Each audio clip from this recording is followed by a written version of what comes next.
Assalamualaikum warahmatullahi wabarakatuh.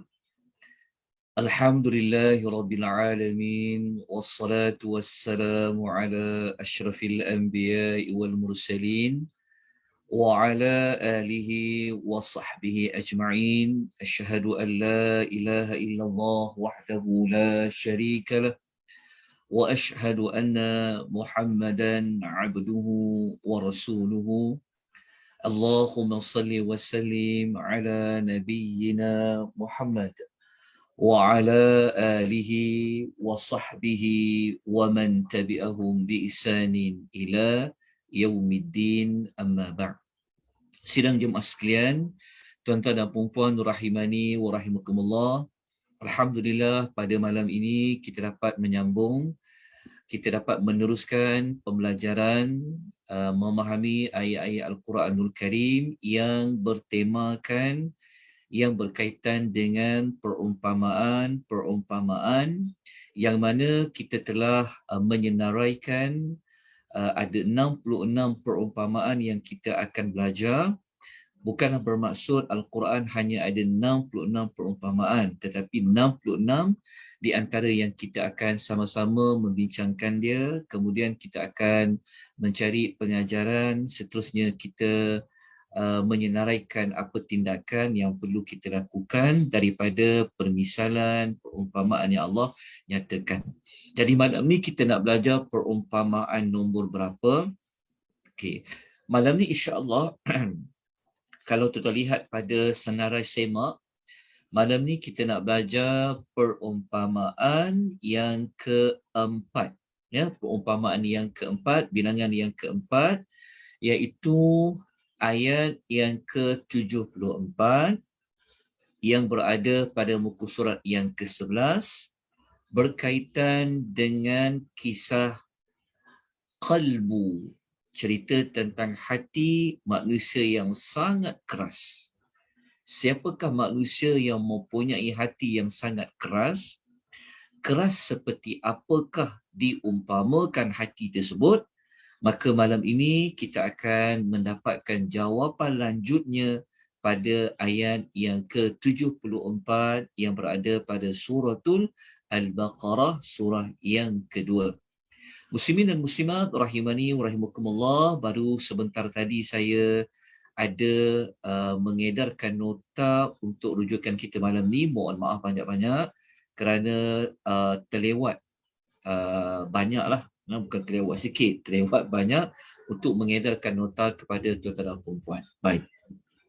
Saya paparkan ayat yang ke-72 yang berada pada muka surat yang ke-11 di dalam Al-Quran. Jadi kalau tuan-tuan nak rujuk kepada Quran terjemahan, tuan-tuan rujuk kepada Al-Quran, lagi baik.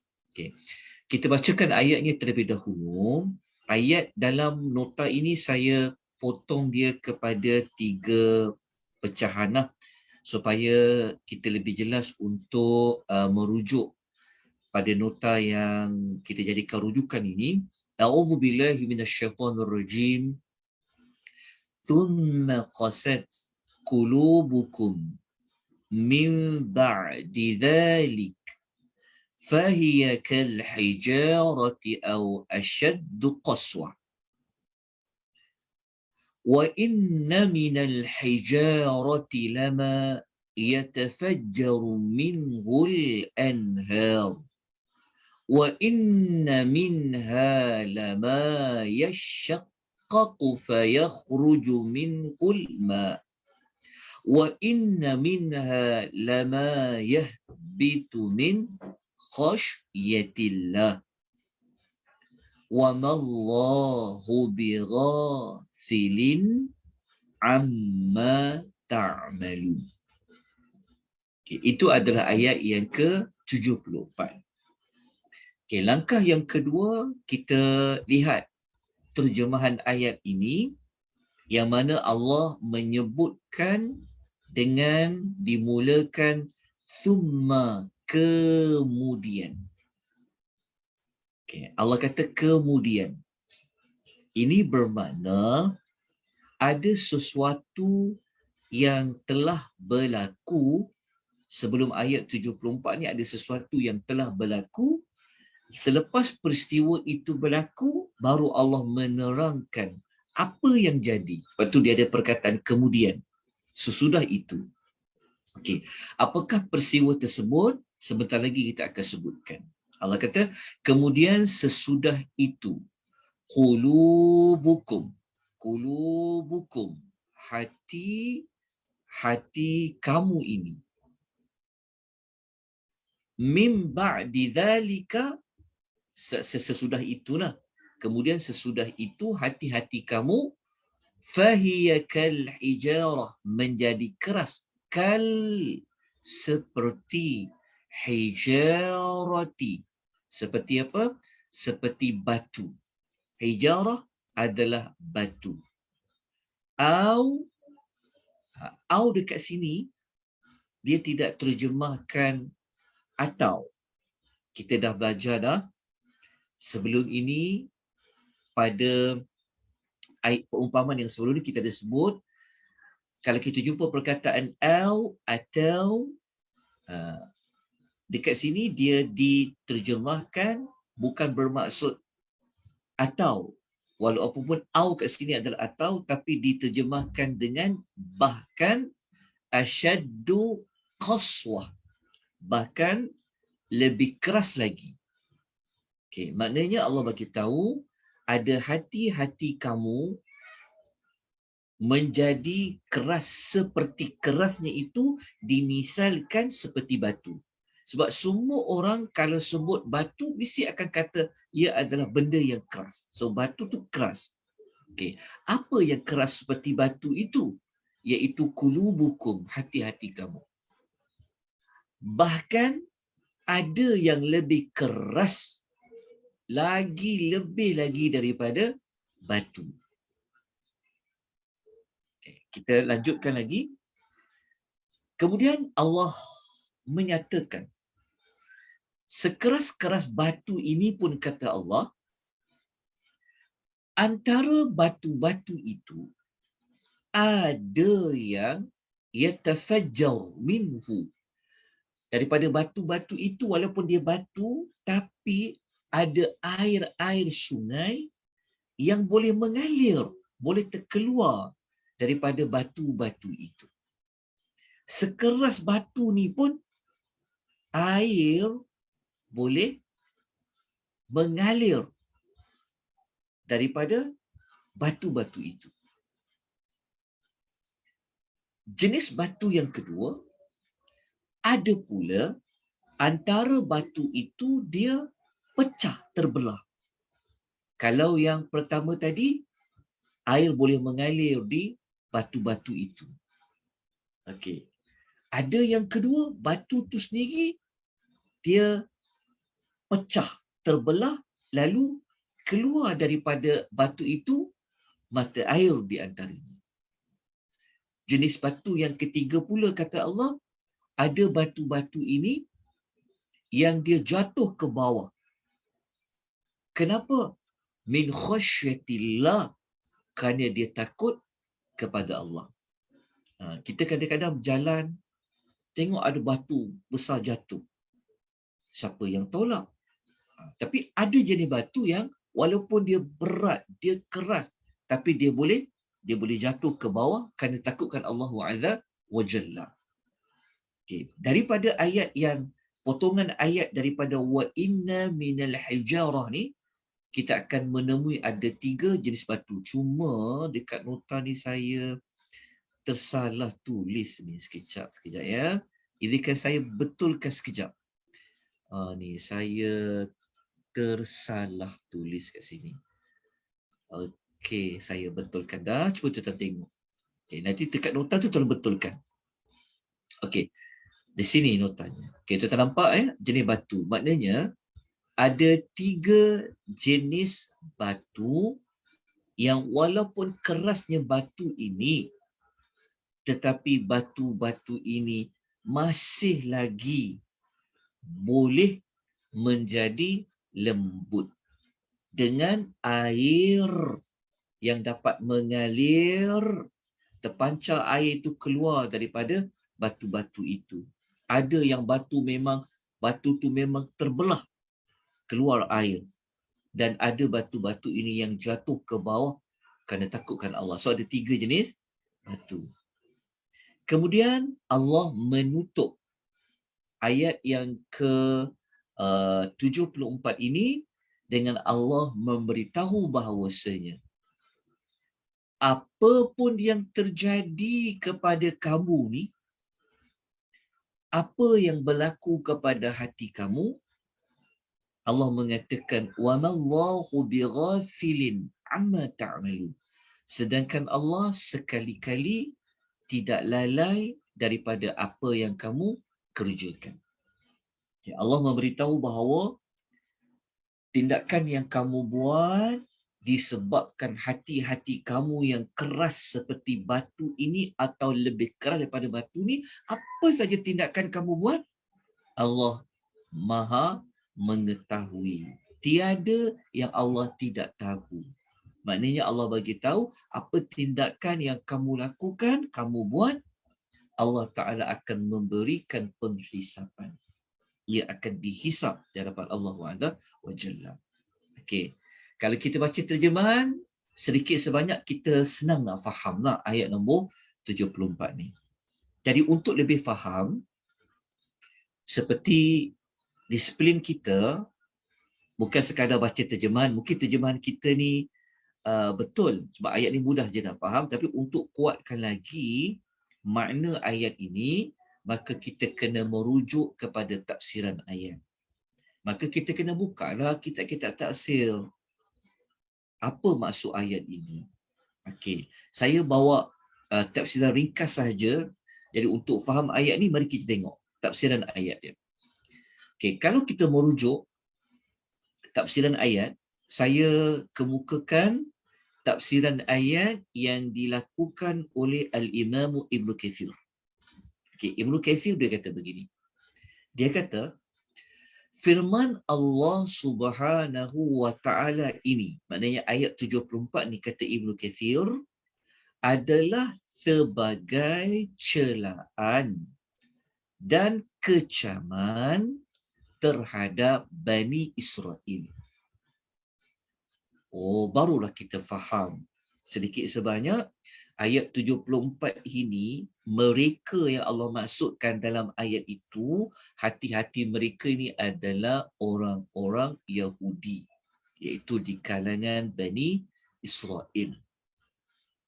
Perumpamaan ini bukan sekadar Allah bagi tahu jenis, ada jenis hati orang Yahudi itu, tetapi ayat ini sebenarnya membawa maksud juga ia sebagai celaan. Dia sebagai amaran kepada Bani Israel. Kenapa? Kerana mereka ini, walaupun telah menyaksikan, mereka telah tengok depan mata mereka, jelas dengan kedua biji mata mereka, tanda-tanda Allah itu berkuasa, dan mereka nampak zahir dengan kedua mata mereka bahawa Allah ni mempunyai kemampuan, Allah ada kudrat menghidupkan orang yang sudah mati. Jadi kalau kita baca tafsiran ayat ni, siapa yang mati yang Allah hidupkan ni? Okay, oleh kerana itu, saya sebut pada peringkat awal, kita kena melihat ayat yang sebelumnya ada sebut tentang apa. Sebab ayat ni ayat nombor 74. Ayat 74 tadi Allah disebut perkataan summa, kemudian. Kenapa ada perkataan kemudian itu? Menunjukkan ada perkara yang berlaku sebelum ini. Jadi kita kena rujuklah ayat yang sebelum ayat yang ke-74. Jadi kita pun tengoklah ayat nombor 72 dengan 73. Maknanya ayat yang paling dekat sekali dengan 74, tentulah ayat nombor 73. Jadi untuk faham 73 ni, kita ambillah dua ayat. Okey, 72. Okay. Ayat 72 dan 73 ini tuan-tuan sebenarnya adalah kisah Nabi Allah Musa dengan Bani Israel yang Nabi Allah Musa dia nak mencari siapakah yang telah membunuh seseorang pada zaman Nabi Allah Musa. Okay, jadi ayat 72 ni Allah beritahu kepada kita. Wa il qaltaltum nafsan faddaratum fiha. Allah kata dan ingatkanlah balik ketika kamu membunuh seorang manusia. Maknanya pada zaman Nabi Musa, iaitu umat dia nama Bani Israel kan, kita tahu kaum dia Bani Israel. Okay. Jadi pada zaman Nabi Allah Musa tersebut berlaku satu pembunuhan. Tapi tak ada seorang pun yang mengaku siapa yang bunuh dia. Mereka saling tuduh-menuduh. Wallahu mukhrijum ma kuntum taktumun. Allah Ta'ala mengatakan, padahal Allah menyingkap apa yang kamu sembunyikan. Maknanya Allah bagi tahu, Allah membongkarkan, Allah bagi tahu siapa sebenarnya yang terlibat dalam membunuh seorang manusia tersebut. Sebab tak ada siapa yang mengaku. Masing-masing salah menyalahkan, tuduh-menuduh antara satu sama lain. Macam mana nak cari pembunuh itu? Ayat 73 ini Allah nyatakan. Allah beritahu, faqulna dhribuhu bi ba'dihha. Allah kata, Allah perintahkan supaya pukullah si mati dengan sebahagian anggota lembu yang kamu sembelih itu. Okay. Ayat ni tuan-tuan, sebelum tuan-tuan kalau nak faham cerita dia, kena tengok ayat sebelum 72. Okay. Ada cerita Nabi Allah Musa meminta kepada Bani Israel supaya menyembelih seekor lembu betina. Daripada lembu betina itu selepas disembelih dia, maka ambillah mana-mana bahagian daripada lembu, anggota lembu tersebut, kemudian pukul kepada orang yang mati itu. Jadi apabila mereka memukul dengan mana-mana bahagian daripada lembu betina yang mereka telah sembelih itu, Allah buat apa? Kadzalika yuhyillahul mauta. Lalu Allah pun hidupkanlah semula orang yang mati itu. Kenapa Allah nak hidupkan semula orang yang mati itu? Maknanya orang yang mati itu memberikan jawapan. Siapa yang bunuh dia sebenarnya? Okay. Jadi, tahulah siapa yang bunuh. Yang menariknya, kenapa Allah Ta'ala tak nak bagi tahu je Nabi Musa kan? Namanya sikit-sikit yang bunuh. Tapi kenapa mesti melalui cara dapat jawapan dia, kena cari seekor lembu betina, ambil mana-mana anggota daripada lembu itu, sembelih dia, kemudian pukul kepada orang yang mati ni. Kenapa Allah buat macam tu? Wa yurikum ayatihi. Sebenarnya Allah Ta'ala nak lihatkan, nak nampakkan jelas kepada kamu tanda-tanda apa? Kekuasaan Allah. La'allakum ta'qilun. Semoga kamu memikirkannya tentang kekuasaan Allah yang boleh menghidupkan orang yang dah mati. Maknanya, Bani Israel pada zaman Nabi Musa ni, mereka dah nampak depan mata macam mana orang mati boleh hidup semula. Lepas tu orang mati tu boleh cakap pula bagi tahu siapa yang bunuh dia. Kalau Allah bagilah, kalau Allah boleh jadikanlah maklumat seperti ni kan senang kan? Mana-mana orang yang mati dibunuh, tak perlu hantar forensik kan, nak cari jawapan, cukup Allah menghidupkan orang yang mati. Tapi tak berlakulah perkara itu. Tak mustahil Allah boleh buat.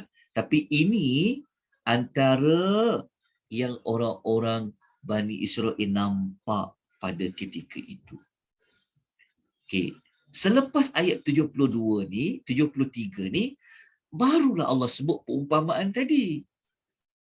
Allah kata, kemudian sesudah itu, maknanya apa?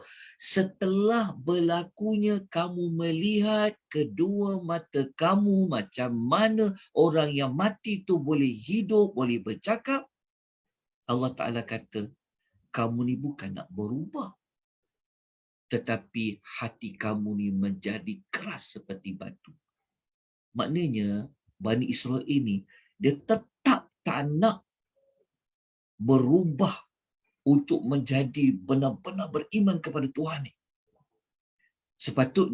Sepatutnya kalau kita dah nampak dah depan mata benda yang sangat ajaib, kan, benda yang memang terang-terang kita nampak depan mata benda seperti itu, sepatutnya hati manusia ni bertambah lunak, bertambah takut pada Allah, bertambah apa? Akan menjadi seorang manusia yang cepat-cepat beriman kepada Allah. Tapi hati Bani Israel ini, ya Allah, walaupun mereka nampak depan mata ni peristiwa Allah tadi menghidupkan orang mati tadi, hati mereka ni tak kata-kata apa, tak tersentuh langsung. Allah nak kata mereka ni tak tersentuh, macam tak ada rasa macam takut ke, rasa kebesaran Tuhan ke, rasa nak berubah ke. Allah kata tak. Bahkan hati mereka ni keras kata Allah, seperti batu, bahkan lebih keras lagi daripada batu. Okey, untuk penerangan ini saya harap tuan-tuan jelas bagaimana nak memahami ayat 74 ini dengan cerita sebelum itu yang berlaku kepada Bani Israel. Okey, tuan-tuan rahimani wa rahimakumullah. Begini ya. Ini surah Baqarah. Okay, surah Baqarah ni surah yang turun ketika Nabi dah berhijrah ke Madinah. Kenapa Allah nak cerita pasal orang Yahudi ini dalam surah Al-Baqarah ini? Dan kita pun sedia maklum, di Madinah Nabi berhadapan dengan orang Yahudi.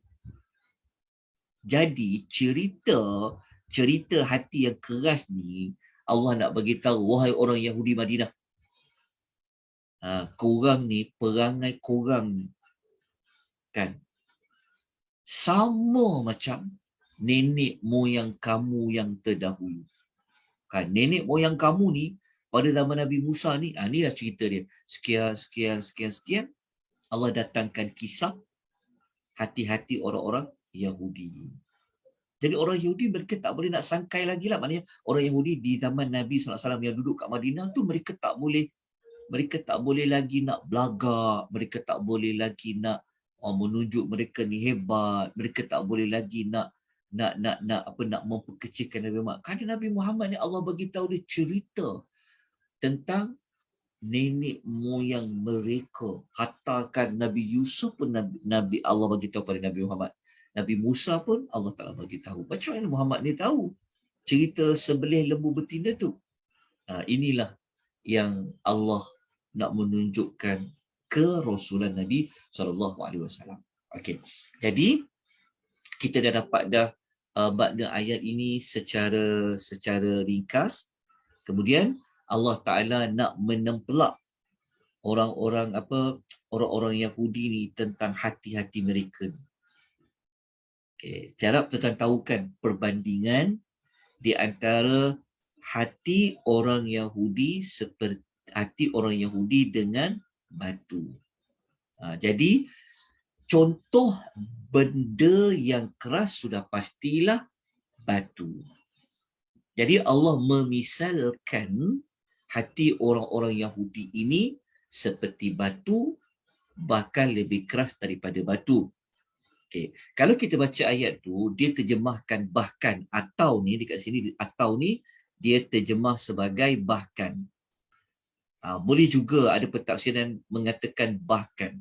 Okey, kalau ikut pentafsiran yang lain, seperti mana ada saya letakkan kata Al-Imam Al-Tabari, ya, kalau ikut Ibnu Jarir Al-Tabari, beliau mengatakan au dalam ayat tadi tu sebenarnya yang paling tepat kata dia kata sebahagian orang Yahudi ni hatinya memang keras seperti batu dan ada sebahagian lagi lebih keras daripada batu.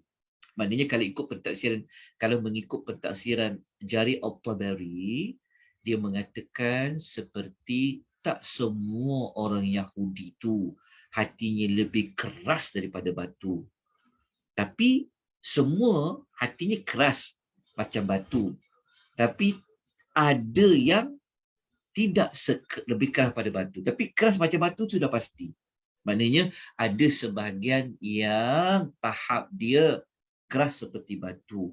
Ada di kalangan mereka yang lebih keras daripada batu. Okay, jadi perkataan au dalam ayat tersebut boleh membawa makna bahkan, juga membawa makna sebahagian seperti batu, sebahagian lagi lebih keras daripada batu. Okay, kita dah jelas tentang pentafsiran ayat. Kalau kita baca pada jenis 3 batu tadi pun, saya rasa insyaAllah tuan-tuan faham lah kan. 3 jenis batu kan tuan-tuan biasa pergi masuk hutan, ataupun tuan-tuan tengok di tempat-tempat air terjun, dia tengok yang batu-batu kan, kita selalu jumpa kan. Kita selalu jumpa ada jenis yang, maksudnya yang jenis banyak kita jumpa ada air di celah-celah batu kan, mengalir. Itu jenis batu yang pertama. Ada batu yang kita tengok memang daripada celah-celah batu tu keluarnya air. Jadi ayat ni sebenarnya Allah nak menyebutkan bahawasanya hati orang-orang Yahudi ni sangat-sangat teruk. Keras dia seperti batu. Walaupun seperti batu tu sendiri sebenarnya tak macam hati orang Yahudi lah pada hakikatnya. Kerana batu ini sendiri pun dia boleh jadi lubang, dia jatuh dan mengalir air. Itu kita dah sedia maklum. Okey, daripada perumpamaan itu tuan-tuan, apa pengajaran yang kita dapat? Kita terus pergi pada pengajaran. Pengajaran ayat ibrah dia apa? Okey, nombor 1.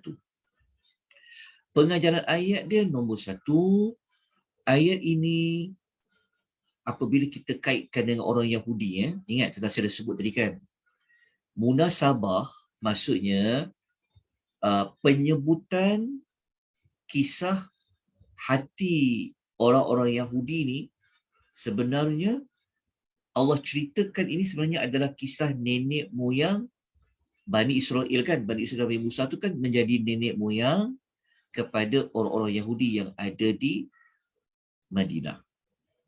Jadi daripada kisah tersebut kita boleh keluarkan pengajaran pertama, ibrah pertama, Allah Ta'ala sebenarnya mencela, mengeji mana-mana perbuatan yang kufur terhadap pelbagai nikmat Allah Subhanahu wa Ta'ala.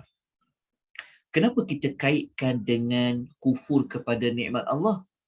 Dalam ayat yang ke-74 ni, tak ada pun sebut tentang nikmat. Tapi kita kena faham, saya dah sebut dah tadi. Kan ayat ini Allah sebenarnya nak membongkarkan perangai orang Yahudi yang ada dekat Madinah itu, mereka ini ada persamaan dengan perangai Bani Israel, iaitu nenek moyang mereka yang sebelum ini. Jadi kita pun tahu orang Yahudi dekat Madinah ni, orang Yahudi zaman Nabi ni, mereka buat apa kepada Nabi? Adakah mereka menerima Islam? Adakah mereka beriman? Jawapannya tidak kan. Ada yang beriman tapi ramai mereka lawan pula Tuhan. Dia lawan Nabi, nak bunuh lagi Nabi SAW. Jadi daripada kisah tersebut kita nyatakan bahawa Allah mencela mana-mana perbuatan kufur orang-orang Yahudi terhadap pelbagai nikmat Allah. Kita cari ayat yang boleh mengukuhkan pelajaran nombor 1 ni.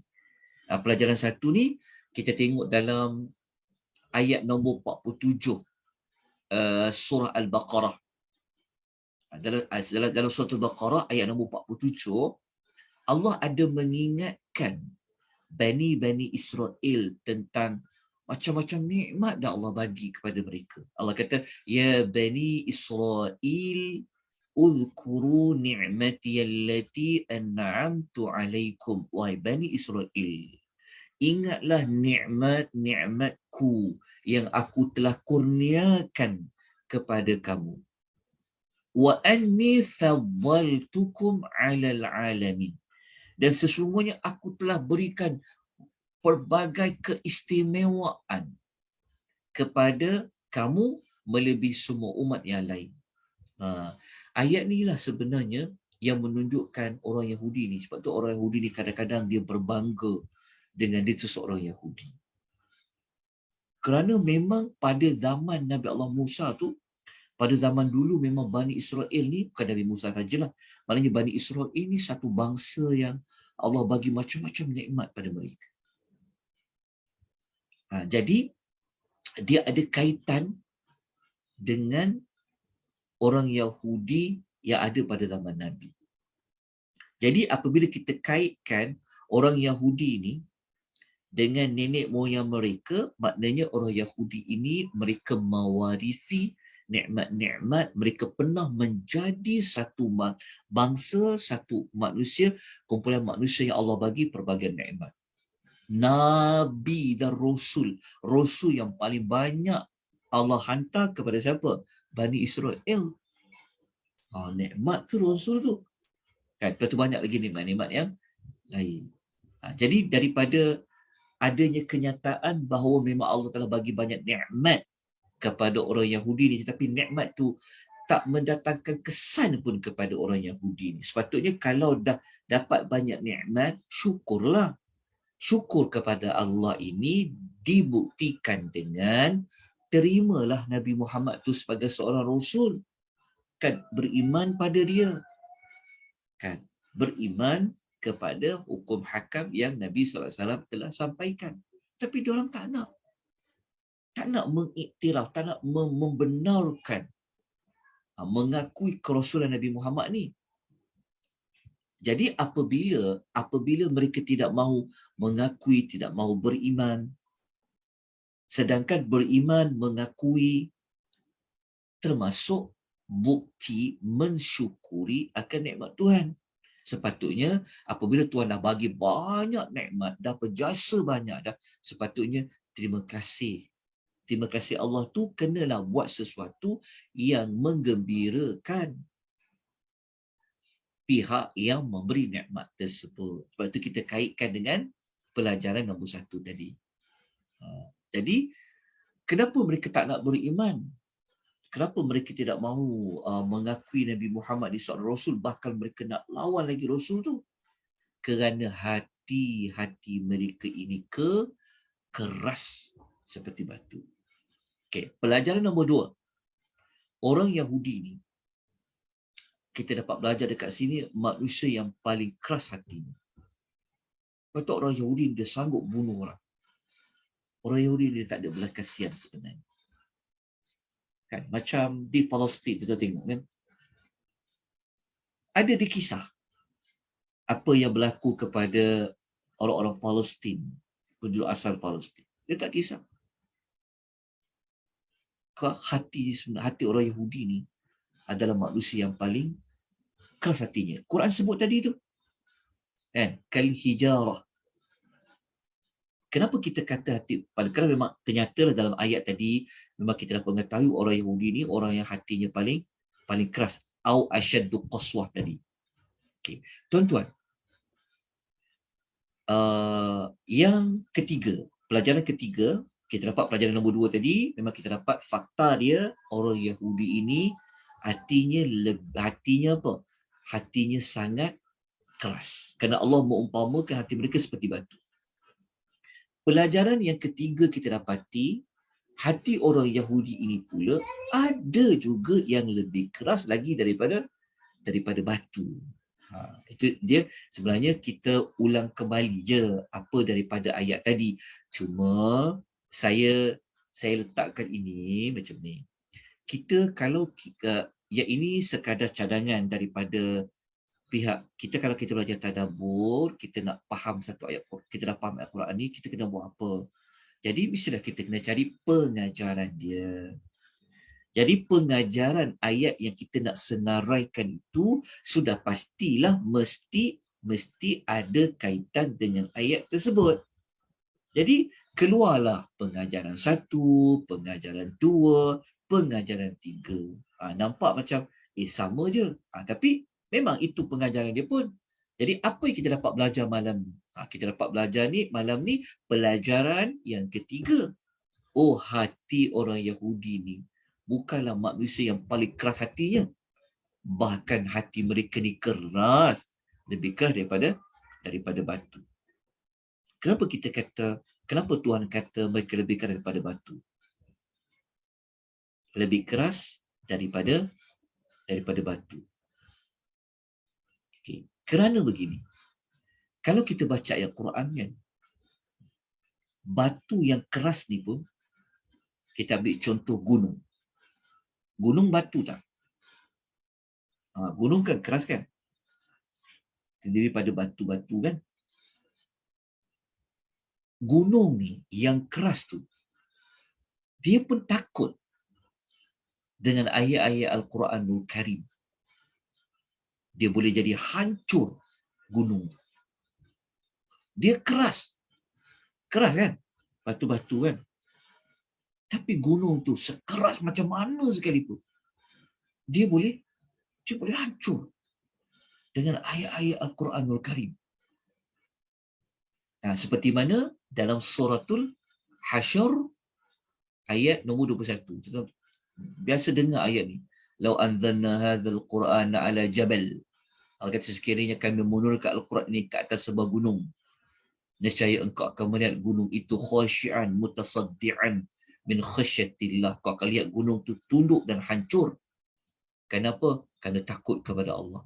Sekeras-keras batu ni pun dia boleh jadi hancur kalau Allah turunkan Al-Quran kepada mereka. Kalau kita nak ambil ayat lain kan, pasal batu yang keras ni boleh menjadi hancur gunung ni, kita boleh ambil kisah Nabi Musa lah. Ingat tak Nabi Musa dia nak tengok Allah depan mata kan? Allah kata kalau kau boleh tengok Allah Ta'ala ni depan mata, Allah kata cuba tengok gunung tu. Kalau gunung tu boleh bertahan, dia kekal keras seperti itu, mungkin dapat tengok. Tapi ketika mana cahaya Allah itu muncul, gunung-gunung itu hancur berkecai. Tengok tuan-tuan. Kerana melihat kepada cahaya Allah itu. Maknanya sekeras-keras gunung ini pun boleh berkecai. Tapi hati orang Yahudi lebih keras lagi daripada batu. Sedangkan batu itu pada hakikatnya mereka tunduk kepada Allah. Mereka patuh kepada Allah. Okay, ini ayat dia, contoh-contoh ayat. Kalau kita nak tengok dalam hadis, ini hadis dia ada sahih, hadis riwayat Muslim. Tuan-tuan, batu ni pada zaman Nabi, sebelum Nabi sebut apa dalam hadis? Nabi kata, inni la'arifu hajaran bi Makkah.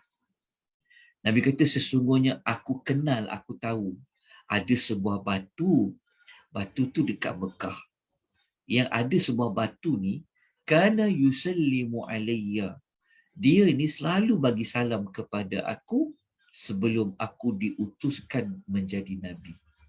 Tuan-tuan, kita tahu kan Nabi ni kan Nabi Muhammad SAW dilantik menjadi Rasul setelah umur dia 40 kan. Nabi ni sebelum dia jadi Rasul, ada macam-macam Nabi jumpa yang Nabi lalui.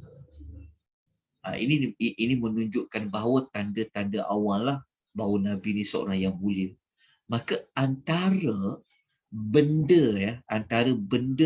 hidup ni, benda-benda yang dia boleh berinteraksi dengan Nabi adalah batu. Tengok batu ni pun dia mengakui kerasulan Nabi. Dia mengakui kemuliaan Nabi tu sehingga kan dia memberi salam kepada Nabi. Tapi kamu orang Yahudi, kamu nak bunuh Muhammad. Kamu tak nak beriman kepada Muhammad. Kerasnya hati kamu ni. Lebih keras pada batu. Sedangkan batu-batu ini mengakui akan kemuliaan Nabi Muhammad sallallahu alaihi wasallam. Jadi selepas Nabi diutus menjadi rasul, Nabi masih kenal lagi kat mana batu tu. Cuma hadis ni dia tak sebut batu apa.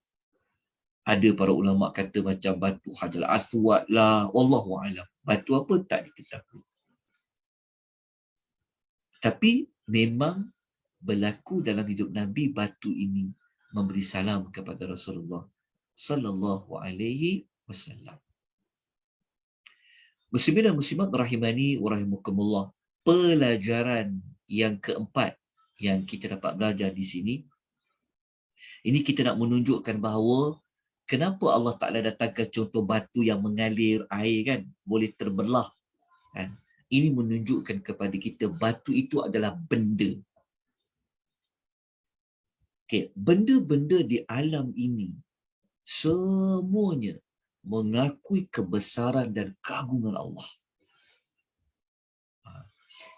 Kenapa Allah bawa contoh batu yang 3 jenis tadi? Kita nak kaitkan dengan, walaupun dia benda, dia batu, tapi mereka ni tunduk pada Allah. Mereka mengakui kebesaran Allah.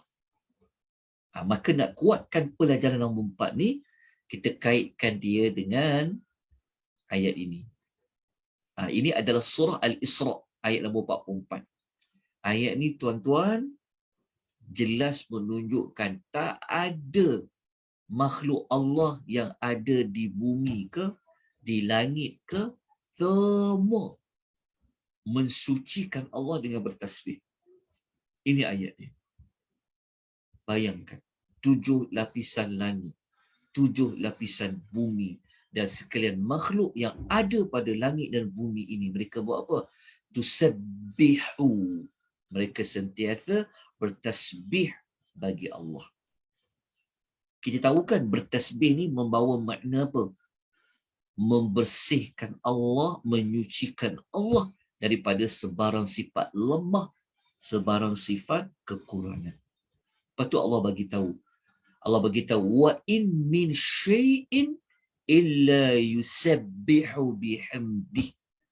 Allah bagi tahu tiada sesuatu pun melainkan dia bertasbih dengan memuji Allah. Tak ada satu pun. Batu ke, pokok-pokok ke, haiwan ke, lautan ke, gunung ganang ke, semua makhluk Allah dia bertasbih memuji Tuhan. Ayat ni bukti jelas. Maknanya makhluk-makhluk Tuhan ni, benda-benda ni pun macam batu-batu ni, dia bertasbih memuji Tuhan. Cuma Allah bagi tahu, la walakin la tafqahuna tasbihahum. Tetapi kamu tidak faham, mengetahui macam mana mereka bertasbih. Mungkin pokok ni cara dia bertasbih, dia bergoyang ke? Mungkin haiwan-haiwan ini bertasbih, dia berbunyi ke? Macam Nabi kata bunyinya kata itu seperti dia bertasbih. Mungkin laut-laut ini dia bertasbih kepada Allah, dia berombak ke? Kan? Tak tahu. Allah kata, kamu tidak mengetahui macam mana benda-benda itu dia bertasbih. Mungkin burung-burung bertasbih dengan dia berkicau ke? Kita tidak mengetahui dia. So ayat ni jelas menunjukkan bahawa walaupun batu tu adalah benda yang kita kata benda yang ialah tidak mempunyai akal kan benda, tapi sebenarnya mereka ni tunduk pada Tuhan. Boleh je air boleh keluar daripada mereka dan sebagainya. Tapi hati-hati kamu ni, wahai orang Yahudi, keras. Okey. Jadi, kita tengok dalam ayat lain. Okey. Kita pergi kepada ni.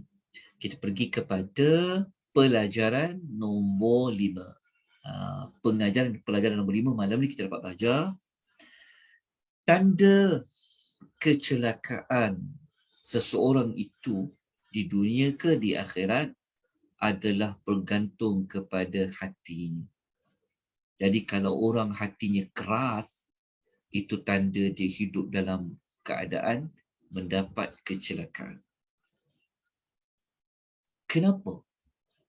Kenapa bahagia bergantung kepada hati? Kenapa celaka itu bergantung kepada hati? Okay. Kalau kita merujuk kepada hadis riwayat Al-Bukhari Muslim, hadis ni selalu kita dengar. Nabi kata pentingnya hati ni, Nabi sebut dalam hadis dalam sabdanya, Nabi SAW bersabda yang bermaksud, ketahuilah bahawa dalam tubuh manusia ada mudghatan, segumpal daging.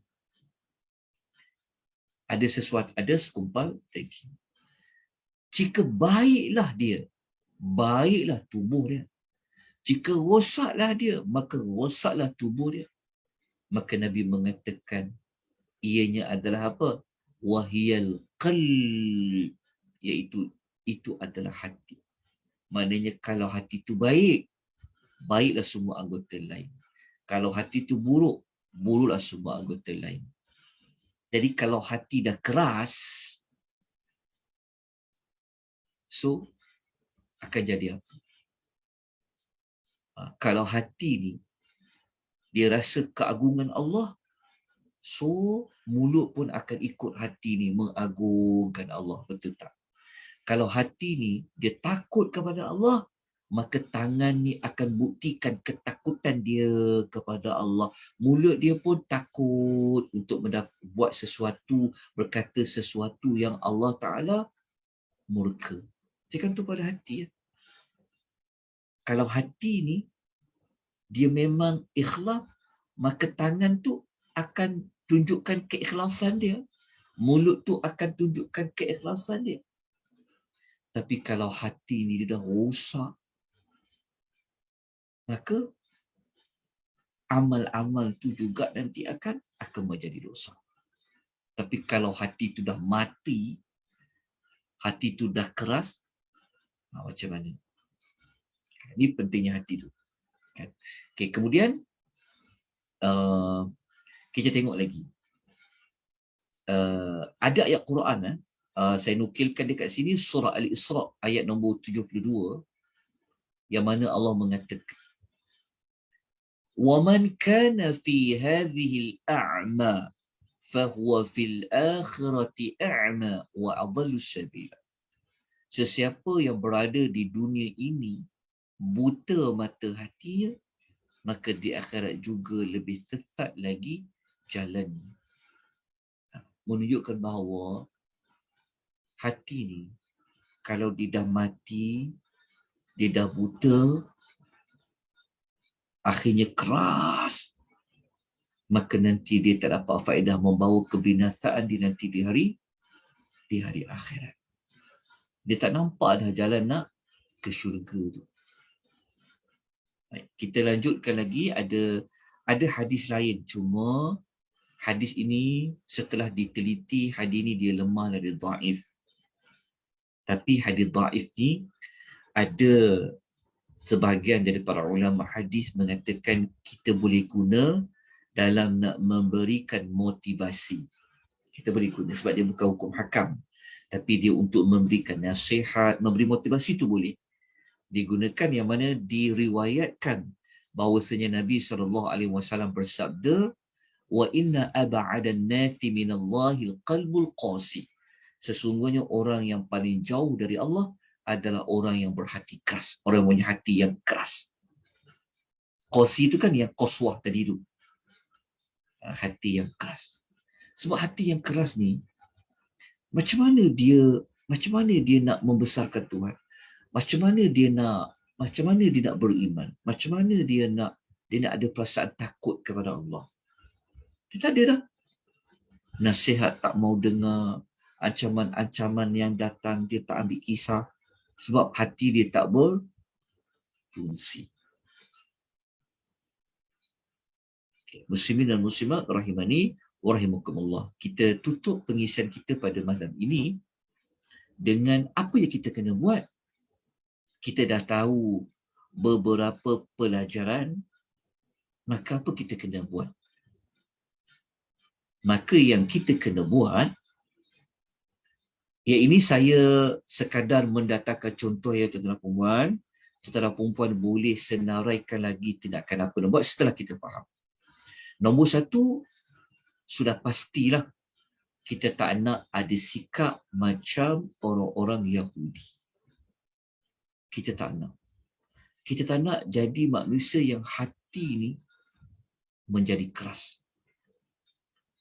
Okay. Saya kuatkan dengan ayat Quran yang lain yang ada Allah sebut dalam surah Al-Hadid ayat 16. Okey. Boleh sebut surah Al-Hadid begini. Tuan-tuan, kenapa ya Allah tak kata, ini soalan yang sangat relevan dengan tajuk kita.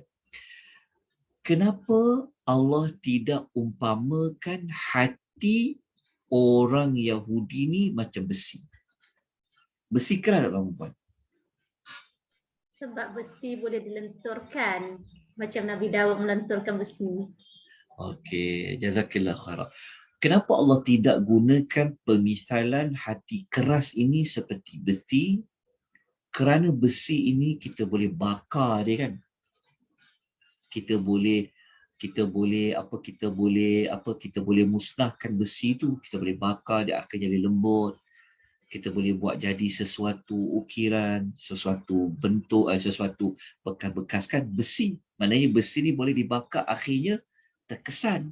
Tapi kalau batu, cuba bakar batu. Tak boleh kan? Tak boleh nak buat apa-apa. Jadi itu di antara reasonable, di antara hikmah mengapa Allah tidak menyebut tentang pemisalan umpama seperti besi. Okay. Jadi dalam surah Al-Hadid ni, Allah ingatkan kita. Allah Ta'ala bagi tahu kepada kita, belumkah datang waktunya bagi orang-orang yang beriman? Maknanya Allah mengajak orang beriman ni. Bila lagi untuk tunduk takhsha'a qulubuhum.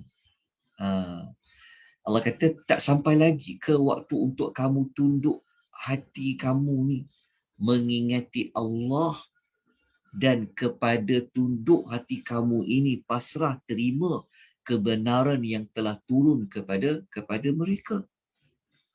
Dan Allah pesan, Allah kata, jangan. Daripada ayat ni juga kita jadikan dia sebagai tindakan tadi itulah. Jangan orang beriman ni jadi macam orang-orang sebelumnya. Yang mana ada orang-orang sebelumnya, dia dah dapat kitab. Tapi walaupun dah berulang-ulang dapat kitab kepada mereka, berlalu masa yang panjang kata mereka, hati mereka menjadi keras. Maksud dia apa? Maksudnya Allah kata jangan jadi seperti manusia yang telah lama dapat kitab. Ahlul kitab lah. Telah lama dapat kitab. Tapi hati mereka menjadi keras. Sepatutnya orang beriman ni tak perlu tunggu ayat banyak. Kan? Sepatutnya satu ayat, 2 ayat, 10 ayat pun dah boleh berubah dah. Tak perlu nak tunggu kitab turun baru nak berubah. Tapi ada di kalangan ahli kitab ni turunlah banyak kitab macam mana, akhirnya hati mereka menjadi keras. Kini daripada tindakan dia yang boleh kita ambil pada malam ini. Baik, tindakan yang kedua kita boleh ambil apabila kita sebut tadi kepentingan hati kan, maka jauhilah mana-mana dosa yang boleh merosakkan hati kita. Hati kita ni sebenarnya dia boleh tahap jadi dia macam hati kita ni, kalau kita tak jaga dia betul-betul, dia boleh menjadi keras. Dia boleh sakit, lepas dia sakit, dia boleh mati. Bila dia mati, dia menjadi mati keras, dia seperti batu. Jadi kita kena usaha supaya hati kita ni tidak rosak. Kita kena selalu lembutkan dia. Bersihkan dia. Nak bersihkan dari apa? Apa yang boleh merosakkan hati? Kalau kita baca dalam hadis, yang boleh merosakkan hati adalah dosa. Hadis ni pun kita selalu dengar. Nabi SAW bersabda, orang mukmin ni jika dia buat dosa, akan diberikan satu titik hitam di dalam hatinya. Apabila dia bertaubat, dia beristighfar, tinggalkan dosa tu, hatinya akan menjadi terang balik, berkilat balik. Tapi kalau dia bertambah melakukan dosa, dia tak beristighfar, dia tak bertaubat, maka titik hitam tu akan bertambah, akhirnya hatinya semua jadi hitam. Kita pun sudah maklumkan, kalau kita kan selalu servis kereta kan, kita kan selalu buat tukar minyak hitam kan. Kenapa saya tukar minyak hitam? 5,000 tukar minyak hitam, 7,000 kilometer tukar minyak hitam, servis enjin, servis minyak hitam, motor ke, kereta ke, sebab apa kan? Sebab enjin kan. Ambil minyak yang semi, ambil dapat minyak yang dibincangkan tentang minyak tu. Kenapa? Kerana enjin itu perlu dijaga. So enjin kita ni adalah hati. Ataupun kita tengok contoh, tuan-tuan pernah tengok, tuan-tuan tahu kan, kalau kita goreng ikan ke, goreng pisang goreng ke, menggunakan minyak kan, kita goreng lama-lama minyak tu hitam, dan memang tak selamat minyak yang diguna berulang-ulang kali kan, kali datang penyakit. Bayangkan kalau hati kita tu macam tu, daripada sikit hitam bertambah hitam, akhirnya mati hati tu. Apabila hati tu mati, maka ia akan menjadi keras seperti batu. Jadi tindakan kita, jagalah hati. Daripada dosa, dalam masa yang sama, lunakkanlah hati itu. Mungkin tuan-tuan boleh letak pengajaran tindakan yang ketiga adalah lunakkanlah hati. Lembutkanlah hati ni dengan ayat-ayat Al-Quranul Karim. Kerana Al-Quranul Karim itu sebagai syifa. Syifa'un lima fis sudur. Syifa bagi hati. Jadi itulah beberapa pengajaran dan tindakan yang boleh kita ambil daripada ayat yang kita bincangkan pada malam ini. Jadi alhamdulillah, dengan rahmat dari Allah Azza wa Jalla, hidayah taufik dari Allah, kita dah selesai berapa perumpamaan. Kalau ikut pada senarai semak kita dah sampai nombor 1 dah, 2 dah, 3 dah, 4 dah. Jadi insya-Allah minggu depan kita akan masuk kepada ayat 171, masih lagi surah Al-Baqarah. Kita akan masuk bilangan yang kelima, perumpamaan yang kelima, berkaitan dengan berteriak memanggil binatang. Siapa yang berteriak ni? Kenapa diumpamakan seperti menjerit-jerit memanggil binatang? Nanti kita akan bincangkan pada ayat yang ke-171 minggu hadapan, insya-Allah. Tuan-tuan boleh baca dulu, boleh rujuk ayat tu pada muka surat yang ke-26 di dalam Al-Quranul Karim.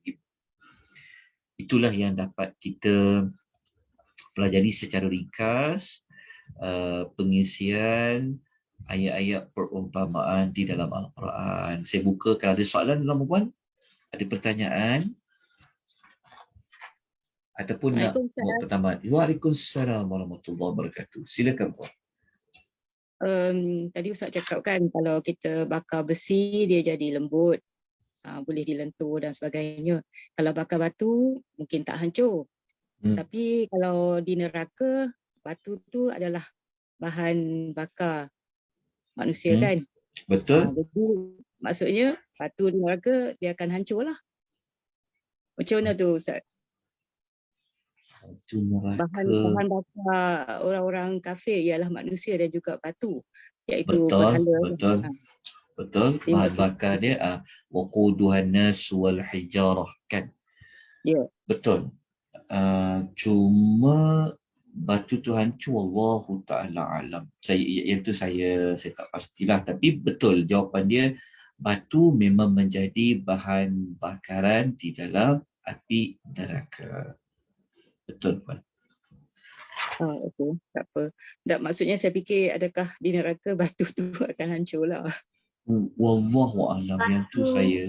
Batu kan Ustaz, batu Puan Fauzia, dia kalau batu, kalau kita bakar macam kita batu tungku tu, ingat tak batu tungku tu dia menghasilkan haba lama, haba yang panas. Dia menambah kepanasan. Itulah sebenarnya salah satunya lah. Sebab tu dia jadi batu-batu. Kalau kata batu dalam neraka tu dia menambahkan lagi kepanasan haba tu. Sebab batu tu dia menghasilkan haba. Ya betul. Okey, terima kasih Ustaz. Jazakumullahu khair. Kepada maklumat tambahan seperti ini sangat bermanfaat. Okey. Ada pertanyaan, boleh kita berkongsi-kongsi. Suka, saya sangat suka jika tuan-tuan boleh menambah maklumat lagi yang mungkin saya tak sentuh dan sebagainya, dipersilakan.